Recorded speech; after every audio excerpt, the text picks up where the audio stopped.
नमस्कार दोस्तों, मैं लक्ष्मण शर्मा टेक्निकल एक्सपर्ट आप सभी विद्यार्थियों का हमारे इस YouTube प्लेटफॉर्म चैनल पर आपका हार्दिक स्वागत अभिनंदन करता हूं। सबसे पहले दोस्तों, जिन विद्यार्थियों ने हमारे इस चैनल को अभी तक सब्सक्राइब नहीं किया है तो सबसे पहले सब्सक्राइब कर लें। दोस्तों देखें विद्यार्थियों, आपके अकॉर्डिंग ही लेसन नंबर चल रहा है हमारा दूसरा जो लेसन स्टार्ट किया है वो है आपका डीसी परिपथ। यह जो थ्योरी में लेके चल रहा हूँ ये आपकी JBVNL मतलब हमारी विद्युत विभाग के लिए और UPPCL के लिए लेके चल रहा हूँ। चाहे DMRC की तैयारी कर रहे हो, चाहे लोको पायलट की कर रहे हो, कंप्लीट टेक्निकल को लेके चल रहा हूँ। तो जो भी विद्यार्थी टेक्निकल का है वो प्रत्येक विद्यार्थी हमारे इस चैनल को सब्सक्राइब कर लो। दोस्तों लिंक में शेयर कर दो, ज़्यादा से ज़्यादा प्रत्येक बच्चों को बता दो फटाफट कि लक्ष्मण शर्मा जी ऑनलाइन क्लास ले रहे हैं। दूसरा दोस्तों, आपकी जो टेक्निकल हेल्पर की भर्ती के बारे में बताऊं तो ये भर्ती आपकी कन्फर्म अगस्त में ऑनलाइन हो जाएगी। अगस्त में कन्फर्म में ऑनलाइन हो जाएगी और साथ साथ में आपकी बार एग्जाम डेट भी साथ साथ में लेके आएगी। तो आपके पास में तैयारी करने का बहुत ही सुनहरा मौका है। दोस्तों एक चीज़ और बताना चाहूँगा मैं आपको, मेरी बुक रेडी हो चुकी है। टेक्निकल हेल्पर की बुक रेडी हो चुकी है। टेक्निकल हेल्पर के नोट्स रेडी हो चुके हैं। टेक्निकल हेल्पर के गत वर्ष के जितने भी पेपर हैं वो रेडी हो चुके हैं। तो जिन विद्यार्थियों को नोट्स चाहिए, बुक चाहिए, तो वो मुझे मेरे व्हाट्सएप नंबर पर मैसेज कर सकते हैं और मैसेज कर मुझसे यहाँ से मंगा सकते हैं। मार्केट में तो शायद अभी नहीं मिल पाएंगी क्योंकि लॉकडाउन है, इसलिए दुकानों पर उपलब्ध नहीं है। बाकी का मैं उन बच्चों को प्रोवाइड घर पर ही भिजवा दूंगा। तो वो बच्चे जो बच्चे चाहते हैं टेक्निकल हेल्पर के गत वर्ष के पेपर पूरे, टेक्निकल हेल्पर की बुक चाहते हैं, तो वो सारी की सारी चीज़ चाहते हैं, तो मैं उन विद्यार्थियों के लिए एक बुक जो मैंने निकाली है वो बुक के नोट सारे प्रोवाइड करवा दूंगा। दोस्तों ये जो बुक निकाली है मैंने, ये देखें, ये टेक्निकल हेल्पर के लिए स्पेशल थ्योरी के लिए बुक निकाली है। दोस्तों मैं जो बुक लॉन्च की है मैंने, ये टेक्निकल कंप्लीट टेक्निकल है। इसमें जितने भी आपके पेपर हैं कंप्लीट पेपर हैं और आपको RBD पब्लिकेशन से मैंने निकाली है। RBD की पब्लिकेशन एक बहुत अच्छा पब्लिकेशन है और मेरे खुद के नाम से है, लक्ष्मण शर्मा के नाम से है। तो दोस्तों जिन विद्यार्थियों को ये बुक चाहिए, साथ साथ में उनको नोट्स चाहिए, टेक्निकल हेल्पर के पेपर पूरे चाहिए, तो मेरे व्हाट्सअप नंबर मेरा स्क्रीन पर लिंक में प्रत्येक जगह डाला हुआ है, तो वहाँ से ले सकते हैं। मुझे कहें कि सर मैं उनको भेज दूंगा, चाहे कोरियर के थ्रू भेज दूंगा, जैसे भी चाहते हैं उन बच्चों को मैं उपलब्ध इस बुक को करा दूंगा, जिससे बच्चों को घर पे तैयारी आसानी से कर सकते हैं। दोस्तों घर पे पढ़ो मैं आपके लिए और एक चीज़ नई पुड़िया जो मैंने कहा था वो भी लॉन्च करने वाला हूं। तो ये बुक आपके लिए बहुत जल्दी मार्केट में, नहीं तो घर से यहाँ से ले लो आप मुझसे व्हाट्सअप नंबर पर मेरे पे कमेंट कर। चलें अब हम बात करते हैं, हमारी पढ़ाई की बात करते हैं। दोस्तों हमारा टॉपिक चल रहा है डीसी परिपथ, और डीसी परिपथ में दोस्तों लास्ट वीडियो में हमने बात की है व्हीट स्टोन ब्रिज के बारे में बात की है। उसके बाद में अगला टॉपिक है दोस्तों प्रतिरोध के नियम हमारे। अरे दोस्तों वेरी वेरी इंपॉर्टेंट टॉपिक का नाम है प्रतिरोध के नियम। ये मैंने क्या कहा था, टोटल जो प्रतिरोध को हम जब पढ़ेंगे तो टोटल दोस्तों यह है प्रतिरोध हमारा 8 नंबर का है। दोस्तों अरे कितने नंबर का है, 8 नंबर का है। मतलब पहले लेसन में केवल पढ़ा था अपने प्रतिरोध किसे कहते हैं। लेसन नंबर दूसरे में हम पढ़ रहे हैं प्रतिरोध के नियम। लेसन नंबर पहले में ही प्रतिरोध के संयोजन भी पढ़े थे आपने। अब इस प्रतिरोध के नियम के बारे में बात करें, ऐसा कोई भी एग्जाम नहीं है जिसमें इसके क्वेश्चन पुटअप नहीं होते। जब हम क्लास में इसके बारे में अभी मैं आपको पढ़ाऊंगा तब आप खुद कहोगे कि गुरुजी वाकई में ही आता है और प्रतिरोध के नियम हमें आज तक समझ में नहीं आए। क्वेश्चन किस टाइप का पूछा था ये भी मैं आपको बोर्ड पर ही दिखाऊंगा। अभी सारे समीकरण इसके क्या कहते हैं ये भी मैं आपको बोर्ड पर ही दिखाऊंगा। दोस्तों तो चले हम बात करते हैं प्रतिरोध के नियम की। देखिए दोस्तों हमारे प्रतिरोध के टोटल नियम की बात करेंगे तो टोटल नियम हमारे प्रतिरोध के होंगे दोस्तों 4। अरे कितने होंगे, 4 नियम होंगे दोस्तों हमारे प्रतिरोध के। 4 नियम में नियम नंबर मेरा पहला क्या कहता है दोस्तों। अरे दोस्तों देखिए हम बात करते हैं प्रतिरोध के नियम, और प्रतिरोध के नियम में हमने कहा कि टोटल प्रतिरोध के नियम कितने होंगे मेरे 4, और प्रतिरोध के 4 नियम मेरे क्या कहते हैं। पहला नियम कह रहा है कि जो प्रतिरोध है ये प्रतिरोध किसी चालक तार की, अरे दोस्तों ध्यान देना बोर्ड पर आ जाओ, यह जो प्रतिरोध है किसी चालक तार और किसी चालक तार की लंबाई के समानुपाती होता है। दोस्तों अरे दोस्तों, हमने बात की है, और बात जो की है वो क्या की है, एक प्रतिरोध के बारे में बात की है। और प्रतिरोध के बारे में पहला नियम हमारा क्या कह रहा है, नियम नंबर पहला कह रहा है कि जो प्रतिरोध है, यह प्रतिरोध किसी चालक तार की लंबाई के कौन से अनुपात में होता है, समानुपाती में होता है। अरे प्रतिरोध चालक तार की लंबाई के कौन से अनुपात में होगा, समानुपाती में होता है। यह समानुपाती में क्यों होता है, क्योंकि अरे दोस्तों, क्योंकि हमारा जो समीकरण है दोस्तों, अरे क्योंकि दोस्तों जो मेरा समीकरण जो है वो समीकरण क्या कहता है, आर समानुपाती के एल। अरे दोस्तों, आर समानुपाती के एल, मेरा जो समीकरण है वो समीकरण क्या कहता है दोस्तों, आर समानुपाती के एल। आर तो केवल एक प्रतिरोध हो गया दोस्तों। अरे दोस्तों, आर केवल एक प्रतिरोध होगा, और जबकि जो एल है ये चालक तार की लंबाई हो गई, यह चालक तार की लंबाई हो गई दोस्तों। तो देखें दोस्तों, हम बात कर रहे हैं हमारे इस प्रतिरोध के नियम की बात कर रहे हैं। नियम नंबर पहला, फर्स्ट नियम, एक एक चीज को बिल्कुल क्लियर आपको समीकरण के द्वारा समझाऊंगा बहुत अच्छी तरह से। पेपर में पोटम क्वेश्चन किस टाइप का पूछा जाता है यही आपको लेके चलूंगा, आपको टेंशन लेने की जरूरत नहीं है। तो देखिए दोस्तों, मैंने क्या है कि प्रतिरोध के टोटल नियम हैं 4। पहला नियम मेरा क्या कह रहा है कि जो मेरा प्रतिरोध है किसी चालक तार की लंबाई के कौन से अनुपात में होता है, समानुपाती में होता है। क्योंकि समीकरण मेरा क्या कहता है, आर समानुपाती के एल। मतलब आर का मतलब क्या होगा, एक प्रतिरोध, और एल का मतलब क्या हो गया, चालक तार की लंबाई। अब हम बात करें आर समानुपाती एल का मतलब क्या है।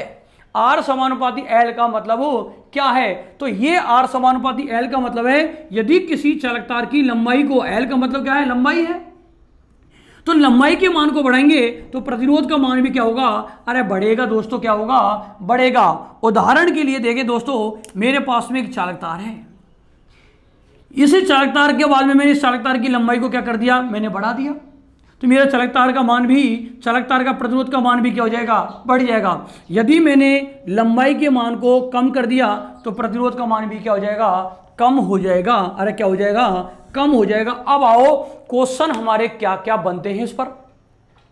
क्वेश्चन पहला बना कि यदि किसी चालक तार की लंबाई के मान को बढ़ा दिया जाए तो प्रतिरोध का मान होगा, तो प्रतिरोध का मान भी क्या होगा, बढ़ेगा। पहला क्वेश्चन, दोबारा सुनो क्वेश्चन को, लिख नहीं रहा हूं बोर्ड पर, ओनली बता रहा हूं क्वेश्चन को आपको।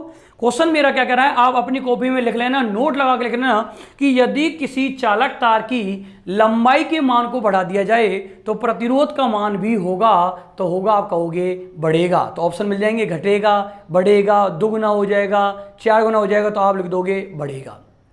Question number second, question number second क्या कहेगा, यदि किसी चालक तार की लंबाई के मान को घटा दिया जाए, क्या कर दिया जाए, घटा दिया जाए, तो प्रतिरोध का मान भी क्या होगा, घटेगा। अरे दोस्तों क्या होगा, घटेगा। क्यों, क्योंकि कौन से अनुपात में है, समानुपाती में है, तो बढ़ेगा, तो बढ़ेगा। लंबाई घटा रहे हो, लंबाई, तो प्रतिरोध का मान भी क्या होगा, घटेगा।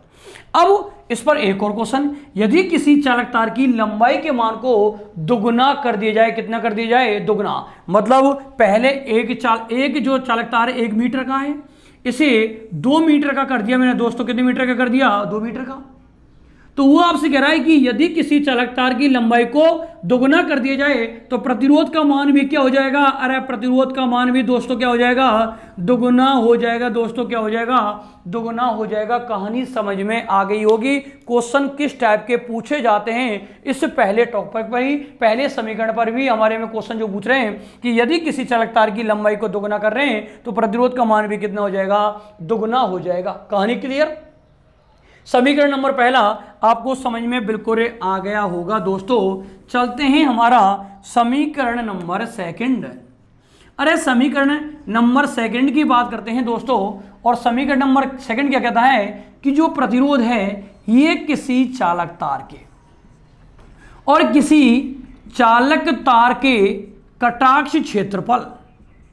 अरे दोस्तों, हमने एक बोर्ड पर एक वर्ड लिख दिया, कटाक्ष क्षेत्रफल, और इस कटाक्ष क्षेत्रफल के विलोमापाती में होता है। अरे दोस्तों, हम बात जो कर रहे हैं, देखिए वापस से बोर्ड पर आ जाओ, हम बात कर रहे हैं कि जो हमारा प्रतिरोध है नियम नंबर सेकंड में, कि नियम नंबर सेकंड मेरा क्या कह रहा है कि जो मेरा प्रतिरोध है किसी चालक तार के कटाक्ष क्षेत्रफल के कौन से अनुपात में होता है, विलोमापाती में होता है।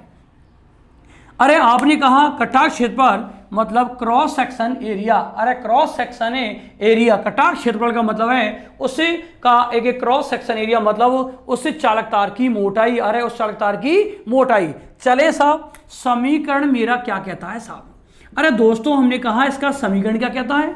समीकरण कहता है क्योंकि आर समानुपाती के 1/k ए। अरे मेरा समीकरण क्या कहता है? मेरा समीकरण कहता है आर समानुपाती 1/k क्या कहेगा? ए कहेगा। ए जो दोस्तों यहां पर है कटाक्ष क्षेत्रफल है, एक क्रॉस सेक्शन एरिया है दोस्तों, एक क्रॉस सेक्शन एरिया है दोस्तों, मतलब उससे चालक तार की मोटाई है। अरे क्या है? मोटाई है। तो नियम नंबर सेकंड कि किसी चालक तार की जो का किसी प्रतिरोध जो है, प्रतिरोध किसी चालक तार के कटाक्ष क्षेत्रफल के कौन से अनुपात में होगा? विलोमानुपाती में होगा, क्योंकि आर समानुपाती 1/k क्या कहेगा? ए। और ए कटाक्ष क्षेत्रफल मतलब उस चालक तार की मोटाई है दोस्तों। अब हम बात करते हैं क्वेश्चन किस टाइप के पूछे जाते हैं, और सबसे ज्यादा इससे नियम नंबर सेकंड पर ही पूछे जाते हैं। अरे दोस्तों हमने कहा कोई भी एग्जाम उठा के देख लो, सबसे ज्यादा क्वेश्चन इस नियम पर ही क्वेश्चन पुटअप हो रहे हैं। क्वेश्चन क्या बन रहे हैं वो बात कर लेते हैं। अब क्वेश्चन नंबर पहला आपसे पूछेगा कि यदि किसी चालक तार की लंबाई के मान को, मैंने कहा क्वेश्चन यहां पर लिख रहा हूं क्योंकि इंपॉर्टेंट है, ये मुझे लिखना पड़ेगा, तो आप भी लिख लेना। उन्होंने कहा किसी प्रतिरोध है तो यदि किसी चालक तार के और किसी चालक तार के कटाक्ष क्षेत्रफल के मान को और कटाक्ष क्षेत्रफल के मान को कम कर दिया जाए, क्या कर दिया जाए? कम कर दिया जाए, तो प्रतिरोध का मान होगा। तो प्रतिरोध का मान दोस्तों अरे बढ़ेगा दोस्तों, क्या हो जाएगा? बढ़ेगा। सब क्वेश्चन नंबर पहला। अरे उन्होंने क्वेश्चन नंबर पहले पर आओ दोस्तों, इन्होंने कहा कि यदि किसी चालक तार के कटाक्ष क्षेत्रफल के मान को कम कर दिया जाए, ए के मान को कम कर रहे हैं, तो प्रतिरोध का मान होगा, प्रतिरोध का मान क्या हो जाएगा? बढ़ जाएगा, क्योंकि कौन से अनुपात में है? विलोमानुपाती में है दोस्तों। कौन से अनुपात में है? विलोमानुपाती में है साहब। चलें साहब, नियम नंबर दूसरा, इसका क्वेश्चन दूसरा क्या कहता है कि यदि किसी चालक तार के कटाक्ष क्षेत्रफल के मान को और कटाक्ष क्षेत्रफल के मान को बढ़ा दिया जाए, अरे मोटाई को मान को क्या कर दिया जाए? बढ़ा दिया जाए, तो प्रतिरोध का मान हो जाएगा। तो प्रतिरोध का मान क्या हो जाएगा? कम। अरे क्या हो जाएगा? कम। तो मतलब आप कटाक्ष क्षेत्रफल के मान को घटा रहे हो तो प्रतिरोध का मान बढ़ रहा है, कटाक्ष क्षेत्रफल के मान को बढ़ा रहे हो, प्रतिरोध का मान क्या हो रहा है? घट रहा है। ये तो घटाने और बढ़ाने की बात हो गई। अब लेकिन आजकल जो क्वेश्चन पेपर में पूछे जाते हैं उसका टाइप देखो। इन्होंने कहा ये यदि किसी कटाक्ष क्षेत्रफल के मान को, यदि उस चालक तार के कटाक्ष क्षेत्रफल के मान को आधा कर दिया जाए, क्या कर दिया जाए? आधा। अरे दोस्तों समझना क्वेश्चन किस टाइप का है? क्वेश्चन का टाइप जो है, यदि किसी चालक तार के कटाक्ष क्षेत्रफल के मान को आधा कर दिया जाए तो प्रतिरोध का मान हो जाएगा। अरे प्रतिरोध का मान हो जाएगा, तो आंसर में लिखोगे दोगुना हो जाएगा दोस्तों। क्या हो जाएगा? 2 गुना हो जाएगा दोस्तों। वेरी वेरी इंपॉर्टेंट है, ध्यान रखना। आप समझ रहे होंगे, जैसे ही मैंने लिखा है तो आप समझ गए होंगे कि ये पेपर में कितनी बार क्वेश्चन आता है। अरे आपने कहा गुरुजी दुगुना कैसे हुआ? आपने चलो हमारे पास में समीकरण कहता है आर समानुपाती 1/k ए। अरे ए के मान को इन्होंने क्या किया है? आधा। तो ए का आधा 1/2 किया है। ये 2 ऊपर वाली संख्या से गुणा होगा, तो आर समानुपाती 2/के क्या हुआ? 1 का भाग देंगे तो क्या आया? दुगुना। कहानी समझ में आ गई होगी। वो कह रहा है आपसे अगले क्वेश्चन में, यदि किसी चालक तार के कटाक्ष क्षेत्रफल के मान को 1/4 कर दिया जाए, अरे क्या कर दिया जाए? 1/4 कर दिया जाए, तो प्रतिरोध का मान हो जाएगा 4 गुना। कितना हो जाएगा? 4 गुना हो जाएगा दोस्तों। कितना हो जाएगा हमारा? 4 गुना हो जाएगा साहब दोस्तों।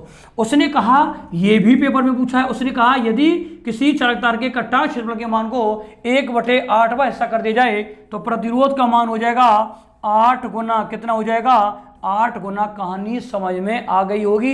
आपको कितने उदाहरण मैंने दे दिए हैं आपके सामने। अरे उसने आओ वापस से, उसने कहा कटाक्ष क्षेत्रफल के मान को कम कर दिया जाए तो प्रतिरोध का मान क्या हो जाएगा? बढ़ जाएगा। राइट आंसर, बढ़ा दोगे। उसने कहा कि यदि कटाक्ष क्षेत्रफल के मान को बढ़ा दिया जाए तो प्रतिरोध का मान क्या हो जाएगा? कम हो जाएगा। अरे क्या हो जाएगा? कम। तो आंसर राइट आ जाएगा कम। यदि उसने कहा कि यदि किसी चालक तार के कटाक्ष क्षेत्रफल के मान को आधा कर दिया जाए, कितना कर दिया जाए? आधा, तो प्रतिरोध का मान कितना हो जाएगा? 2 गुना हो जाएगा दोस्तों। कितना हो जाएगा? 2 गुना। उसने कहा यदि किसी कटाक्ष क्षेत्रफल के मान को 1/4 1/4 कर दिया तो प्रतिरोध का मान कितना हो जाएगा? 4 गुना। उसने कहा प्रतिरोध के मान के कटाक्ष क्षेत्रफल के मान को 1/8 में हिस्सा कर दिया तो प्रतिरोध का मान कितना हो गया, 8 गुना हो जाएगा। ये सबसे ज़्यादा क्वेश्चन बनते हैं हमेशा, कोई भी पेपर कोई भी उठा के देख लेना। अब आप इस क्वेश्चन इस पर टिके लगा दोगे, छोड़ोगे ही नियम नंबर मेरा सेकंड, और इसी पर ही पेपर में क्वेश्चन पुटअप होते हैं। समीकरण नंबर सेकंड ही बनता है ज़्यादातर। आओ हम बात करते हैं हमारा समीकरण नंबर तीसरा। अरे दोस्तों हम बात करते हैं हमारा समीकरण नंबर तीसरा।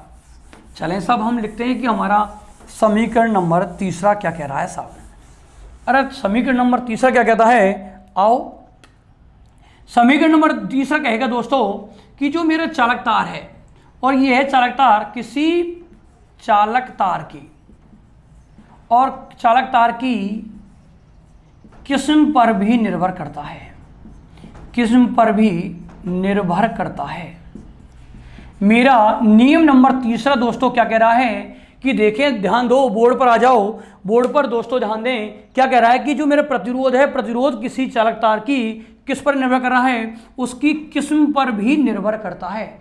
आओ समीकरण मेरा क्या कहता है, क्योंकि समीकरण कहेगा दोस्तों यहां पर आर समानुपाती रोहो, अरे इसको पी की तरह जो बनाया इसको बोलेंगे रोहो इनटू का एल और बटे में लगा दिया मैंने ए। अरे दोस्तों मेरा समीकरण कह रहा है क्योंकि आर समानुपाती रोहो इनटू का एल बटे के ए, ये जो रोहो लगाया है ये है एक विशिष्ट प्रतिरोध। अरे जो रोहो लिखा है इसे हम बोलेंगे एक विशिष्ट प्रतिरोध, और एल आपकी चालक तार की लंबाई, चालक तार की लंबाई, और ए के बारे में हम बात कर चुके हैं, ए मेरा है कटाक्ष क्षेत्रफल। तो देखें कि जो आप कह रहे हो कि प्रतिरोध है, प्रतिरोध किसी चालक तार की किस्म पर निर्भर कर रहा है, मतलब विशिष्ट प्रतिरोध के भी समानुपाती होगा, और चालक तार की जो लंबाई है इस लंबाई के भी हमारे कौन से अनुपात में है, समानुपाती में होगा। जबकि ए जो है हमारा क्रॉस सेक्शन इसके कौन से अनुपात में होगा, विलोमापाती में होगा। तो समीकरण नंबर तीसरी कहानी समझ में आएगी होगी, आर समानुपाती रोहो इनटू का एल बटे के ए। और समीकरण नंबर चौथा, और समीकरण नंबर चौथे की बात करते हैं दोस्तों कि समीकरण नंबर मेरा चौथा क्या कहेगा। आओ तो नियम नंबर फोर्थ, और नियम नंबर जो चौथा है वो क्या कहेगा साहब। नियम नंबर चौथा कहता है कि जो प्रतिरोध है यह प्रतिरोध किसी चालक तार की भौतिक परिस्थितियों पर भी निर्भर करता है। अरे मेरा मैंने कहा कि मेरा जो प्रतिरोध है यह प्रतिरोध किसी चालक तार की भौतिक परिस्थितियों पर भी निर्भर करता है। वेरी वेरी इंपॉर्टेंट है दोस्तों। अरे आपने कहा कि जो मेरा प्रतिरोध है, प्रतिरोध किसी चालक तार की भौतिक परिस्थितियों पर भी निर्भर कर रहा है। आपने कहा आंसर में वो भौतिक परिस्थितियां कौन कौन सी हैं, एक ताप है और एक कौन है आपका, एक दाब है। एक ताप है और एक कौन है, दाब है। तो दोस्तों हमने बात की है हमारे इस प्रतिरोध के नियम टॉपिक हमारा बहुत ही इंपॉर्टेंट टॉपिक है। प्रतिरोध के टोटल नियम की बात की, 4 कितने हैं हमारे, 4 नियम। 4 नियम में नियम नंबर पहला मेरा कह रहा है कि जो मेरा प्रतिरोध है किसी चालक तार की लंबाई के कौन से अनुपात में होगा, समानुपाती में होगा। दोस्तों कौन से अनुपात में होगा, समानुपाती में होगा, क्योंकि आर समानुपाती एल, आर समानुपाती के एल, एल जो है एल यहाँ चालक तार की क्या है, लंबाई। नियम नंबर दूसरा कि जो मेरा प्रतिरोध है, प्रतिरोध किसी चालक तार के कटाक्ष क्षेत्र मतलब क्रॉस सेक्शन एरिया उससे चालक तार की मोटाई के एक विलोमापाती में होगा। ए जो है यहाँ कटाक्ष क्षेत्रफल है। नियम नंबर तीसरा कि जो मेरा प्रतिरोध है किसी चालक तार की किस्म पर भी निर्भर करता है, मतलब समीकरण कह रहा है आर समानुपाती रोहो इनटू का एल बटे के ए। जो रोहो है एक विशिष्ट प्रतिरोध है और एल चालक तार की लंबाई है। नियम नंबर चौथा क्या कहता है कि जो मेरा एक प्रतिरोध है, प्रतिरोध चालक तार की भौतिक परिस्थितियों पर भी निर्भर करता है, मतलब ताप और दाब। अरे कौन कौन होंगे, ताप और दाब होंगे। तो ये आपका टॉपिक था, इस लेसन का हमारा टॉपिक का नाम था प्रतिरोध के नियम, जो वेरी वेरी इंपॉर्टेंट 2 नंबर लेके बैठा है, जिसमें समीकरण नंबर सेकंड ही इंपॉर्टेंट है। हमारा सबसे ज़्यादा पुटअप होता है यही सा। आप बिल्कुल अपने नोट बना रहे हो, नोट्स जो बना रहे हो लगातार इसी प्रकार से नोट्सों को रेडी रखो, तैयार रखो, आपको कहीं भी कुछ भी दिक्कतों नहीं आएगी साहब। चलें दोस्तों आगे बात करते हैं साहब हम। आगे बात करते हैं इस लेसन का हमारा लास्ट जो टॉपिक है, इस लेसन का जो लास्ट जो टॉपिक है वो हम बात करते हैं। सबसे पहले एक टॉपिक का नाम है चालकता। अरे क्या है? चालकता है। मैं जब भी कहता हूं, अरे मैं बोर्ड पर बार बार में लिखता हूं कि कुछ टॉपिक हमारे ऐसे हैं जो हमेशा एग्जाम में क्वेश्चन पूछे जाते हैं साहब। मैंने लिखा, एक वर्ड लिखा बोर्ड पर, एक चालकता। इस लेसन का अगला टॉपिक लिखा मैंने चालकता। आओ साहब, इस चालकता पर क्वेश्चन हमारे पुटअप बहुत होते हैं। चालकता के न्यूमेरिकल सवाल 2011 लाइनमैन ने भी पूछे थे, लोको पायलट ने भी पूछे हैं, इसरो एग्जाम जो हुआ था इसने भी हमारे पूछे थे चालकता पर। हमारे मुंबई मेट्रो अभी जो एग्जाम लगा था उसमें भी चालकता के क्वेश्चन पुटअप होते हैं। डीएमआरसी में भी चालकता का क्वेश्चन पुटअप होता ही होता है। तो देखिए चालकता की, इस चालकता को समझने के लिए मैंने कहा जो मेरी चालकता है, ये चालकता एक मिलकर बनी है चालकतार से। अरे ये जो चालकता है, मेरी चालकता किससे मिलकर बनी है? एक चालकतार से। मतलब इस चालक, एक कंडक्टर के बारे में हम बात कर चुके हैं। एक ऐसे पदार्थ जिसमें से विद्युत धारा आसानी से, सुगमता से प्रवाहित हो जाती है, ऐसे पदार्थ कहलाते हैं मेरे चालक। अरे क्या कहलाते हैं? चालक। दोबारा पे आओ, आपने कहा कि चालकता मेरी चालक से मिलकर बनी है। चालक के बारे में कहा एक ऐसे पदार्थ जिसमें से विद्युत धारा आसानी से या सुगमता से प्रवाहित हो जाती है, ऐसे पदार्थ मेरे कहलाते हैं चालक। और प्रकृति में जितनी भी मेरी धातुएं सारी क्या हैं? चालक हैं। जैसे मैंने उदाहरण दिया था, सोना, चांदी, तांबा, एल्युमिनियम, पीतल, टंगस्टन, लोहा, यूरेका, निकिल, क्रोमियम, जितने भी धातुएं, जितनी भी मेटल हैं, वो सारी क्या है? मेरी चालक हैं।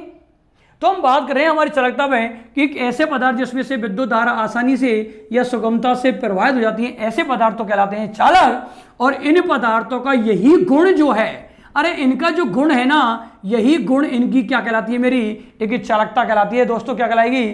चालकता। इसी चालकता को एक जी से व्यक्त कर देते हैं दोस्तों। अरे चालकता को किससे व्यक्त करते हैं? जी से व्यक्त करते हैं। इसकी जो यूनिट होती है, इसका जो मात्रक होता है, इसकी जो इकाई होती है, वो साइमन होता है दोस्तों। क्या होता है? साइमन, या हम कहेंगे होगा महो। अरे क्या होगा? महो। अरे आपने कहा चालकता को हम एक जी से व्यक्त करते हैं दोस्तों। इसकी जो इकाई होती है वो साइमन होती है, या दोस्तों इसकी इकाई क्या होती है? एक महो होती है। साइमन को दोस्तों एक ऐसे व्यक्त कर देते हैं, और महो को उल्टा ओम जिसे बोलते हैं म्यू से व्यक्त करते हैं। इसे हम बोलते हैं उल्टा ओम जो बनाया है, इसे बोलते हैं म्यू से व्यक्त करते हैं। तो आपने कहा साइमन को ऐसे और महो को म्यू से व्यक्त किया जाता है। अब बात करते हैं कि हमारा इस चालकता का समीकरण क्या कहता है दोस्तों। अरे मैंने कहा था जीरो लेवल का मतलब और हाई लेवल का मतलब, बिल्कुल जीरो से लेके हाई लेवल तक लेके चलूंगा। तो समीकरण कहता है जी बराबर के 1/r। अरे दोस्तों मैंने कहा इसका समीकरण कहता है जी बराबर के 1/r, या यहां से r का मान निकालना है तो r बराबर के 1/g। अरे दोस्तों हमारे समीकरण यहां से कहते हैं g बराबर के 1/r या r बराबर के 1/g। यहां जो g है आपकी चालकता है। अरे दोस्तों यहां पर जो g है एक चालकता है जिसका मान या तो साइमन में आएगा या उसका का मान महो में आएगा दोस्तों। आपने कहा r जो है एक प्रतिरोध है दोस्तों। R जो है यहाँ पर एक प्रतिरोध है जिसकी इकाई होती है हमारी ओम। अरे कौन होती है? ओम होती है दोस्तों। तो हमने बात की हमारे इसे चालकता के ऊपर बात की है। इस चालकता की परिभाषा आपने दी कि एक ऐसे पदार्थ जिसमें से विद्युत धारा आसानी से प्रवाहित हो जाती है, ऐसे पदार्थ तो कहलाते हैं चालक। और इन पदार्थों का ये जो इनका गुण होता है, जो इनके एडवांटेज होते हैं, वही क्या कहलाती है? चालकता। इसे चालकता को किससे व्यक्त किया है? जी से। इसकी इकाई क्या होती है? मेरी साइमन होती है। और साइमन को किससे व्यक्त करते हैं? महो से। साइमन को किससे लिखा आपने? ऐसे, और महो को म्यू से व्यक्त कर दिया साहब। और समीकरण कहा जी बराबर के 1/r या r बराबर के 1/g। जी यहां पर एक चालकता है जिसका मान निकलेगा साइमन या महो में, जबकि r कौन है? प्रतिरोध है। चलें साहब मैंने एक नई चीज और आपको बताने जा रहा हूं दोस्तों। अरे दोस्तों जब भी न्यूमेरिकल के सवाल पूछे जाते हैं तो उसमें आपको दी जाती है प्रतिरोधकता। अरे क्या दी जाती है? प्रतिरोधकता। अरे क्या दी जाती है? प्रतिरोधकता। प्रतिरोधकता की इकाई जो होती है वो इकाई होती है ओम सेमी। अरे क्या होती है? ओम सेमी होती है दोस्तों। प्रतिरोधकता की इकाई के बारे में बात कर रहे हैं, प्रतिरोधकता की यूनिट की बात कर रहे हैं, मात्रक की बात कर रहे हैं, तो इसका मात्रक होता है ओम सेमी। हम बात करेंगे, आगे टॉपिक आएगा। जाओ हम बात कर रहे हैं, यदि आपसे कह दे MKS प्रणाली, अरे हमसे कह दे MKS प्रणाली में इस प्रतिरोधकता की इकाई जो होती है वो दोस्तों ओम मीटर होती है दोस्तों। अरे दोस्तों क्या होती है? ओम मीटर होती है साहब दोस्तों। वेरी वेरी इंपॉर्टेंट है, क्योंकि कई बार इनका मान ओम सेमी या ओम मीटर में दे देता है। तो आप ध्यान रखोगे कि हमारी इस प्रतिरोधकता की इकाई ओम सेमी, MKS प्रणाली में यदि प्रतिरोधकता की यूनिट पूछता है तो हम क्या कहेंगे? ओम मीटर रहेगी दोस्तों। क्या रहेगी? ओम मीटर। अब चलें, जो न्यूमेरिकल सवाल पूछे जाते हैं चालकता पर, वो क्वेश्चन 2011 लाइनमैन का सवाल मैं आपको करा देता हूँ, एक न्यूमेरिकल सवाल करा देता हूँ, जिससे आपको कहानी समझ में आ जाएगी बहुत अच्छी तरह से दोस्तों। चले साहब हम बात करते हैं, आपको कहा मैंने कि सवाल की बात करते हैं चालकता पर, और इसी चालकता पर अब एक न्यूमेरिकल कर लेते हैं हम एक सवाल। अरे क्वेश्चन किस टाइप का पूछा जाता है? तो मैं कह रहा हूँ 2011 टेक्निकल हेल्पर। अरे 2011 में क्वेश्चन आपसे क्या पूछ लिया? तो क्वेश्चन का टाइप देखें दोस्तों, इन्होंने